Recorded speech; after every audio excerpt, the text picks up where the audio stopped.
Welcome back to Eyewitness News at 4. By now, we're all familiar with flock cameras, right? They're the little suckers that snap a picture of our license plates as we drive around. Well, the cameras are effective, but they are also raising serious privacy concerns. And now, the leaders of 2 different Connecticut towns are actually pulling theirs down. Your reporter Owen Kingsley explains why.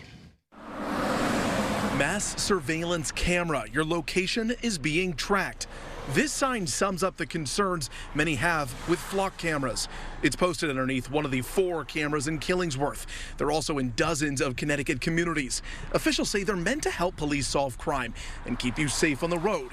But many point to potential privacy concerns they bring. The photos of license plates they snap go to a database, and it's not always clear who has access. Killingworth has had its flock cameras for less than a year.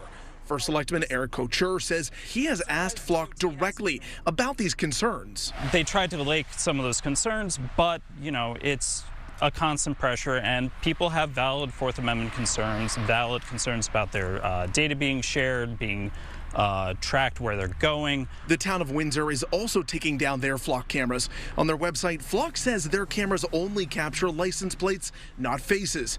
It also states that local agencies control access to the data. Again, that was Owen Kingsley reporting.